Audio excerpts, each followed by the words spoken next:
प्रयास होई सभे लोग इहे कहता। बड़ा दिक्कत बा अरे कैसे विकास होई केकरा प्रयास होई सभे लोग इहे कहता।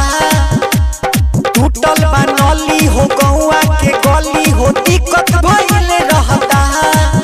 के बाटे चहेता नीमन नेता लावे के बाहो। विजयी के झंडा लहरावे के बाहो। चंदा देवी के पारे सदबा नारे के बाहो। दीदी विजयी के झंडा लहरावे के बाहो। चंदा देवी के पारे सदबा नारे के बाहो।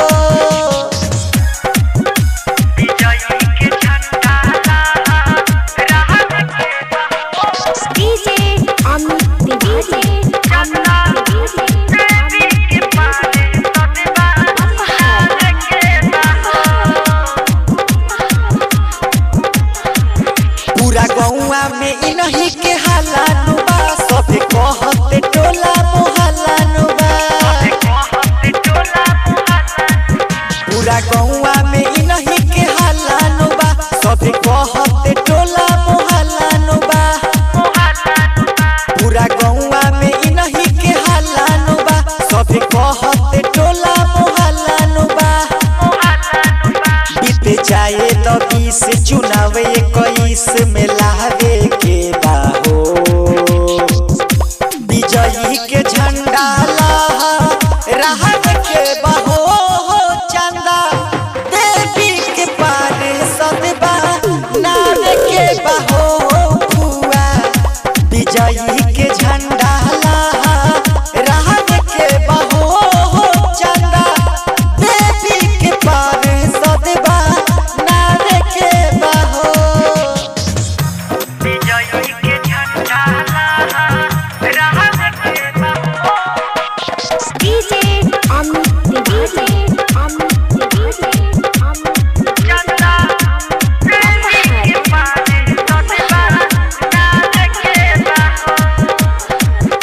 चुनाव पंचायत के राय बाटे हो। सभे करते इहे सलाह बाटे हो।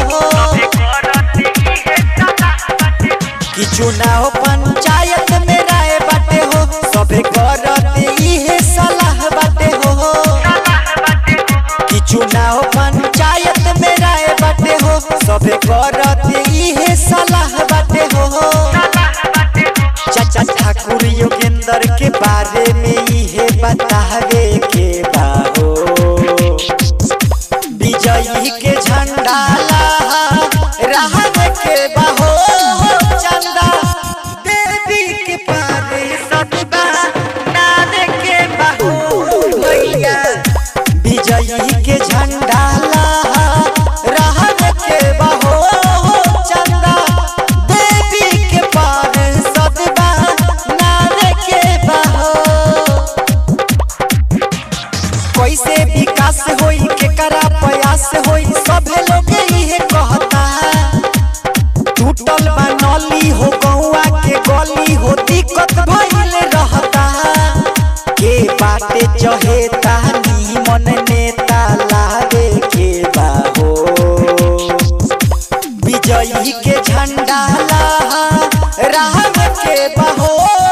चंदा देवी के पारे सदबा नारे के बाहो। दीदी विजयी के झंडा लहरावे के बाहो। चंदा देवी के पारे सदबा नारे के बाहो। संगम रिकॉर्डिंग स्टूडियो जैनी टोला।